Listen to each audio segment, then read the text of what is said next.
এই যে দেখছো এত মানুষজন, আমরা সবাই মিলে আছে কোথায় যাচ্ছি জানো? গঙ্গা নিমন্ত্রণ করতে। আমার এক দাদা ভাইয়ের বিয়ে, সেই জন্য আমরা সন্ধেবেলা বেরিয়ে পড়েছি গঙ্গা নিমন্ত্রণ করতে। আচ্ছা, এই রিচুয়ালটা কি তোমাদেরও আছে? সেটা আমাকে কমেন্ট করে অবশ্যই জানিও। আর আমাদের অনেক মানুষজন আরও পিছনে আছে, তাই আমার ভিডিওর মধ্যে তাদেরকে তোমরা হয়তো দেখতে পাচ্ছ না। আমরা অনেকে মিলেই গঙ্গা নিমন্ত্রণ করতে গেছিলাম। আর এই যে জেঠিমুনি সব কিছু সাজিয়ে বাটা নিয়ে হাঁটা দিয়ে দিয়েছে, আমরা তার সাথে গেছি। তাহলে চলো, এই দেখো আমরা সবাই জোকার দিতে দিতে গঙ্গার পথে রওনা দিয়ে দিলাম। যেহেতু সন্ধে হয়ে গেছে, তাই জন্য ভিডিওটা ক্লিয়ারলি তোমাদেরকে দেখাতে পারলাম না। এবার পৌঁছে গেলাম আমরা গঙ্গার ঘাটে। এখানটাতে আমাদের শিব ঠাকুরের মন্দিরে সব কিছু পুজো পাঠ করে এরপরে আমরা গঙ্গা নিমন্ত্রণ করতে নামবো।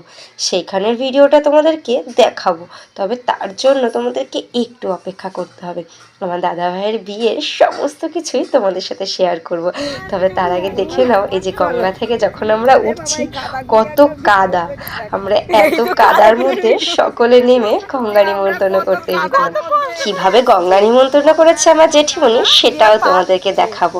তবে আজকের মতন আমাদেরকে বিদায় দাও, আবার কোনো নেক্সট ব্লগে তোমাদের সঙ্গে দেখা হবে। আর ওই যে দেখো পূর্ণিমার চন্দ্রমামাকে কি সুন্দর লাগছে দেখতে। এরপর সবকিছু রিচুয়াল পালন করে আমরা বাড়ির দিকে রওনা দিলাম।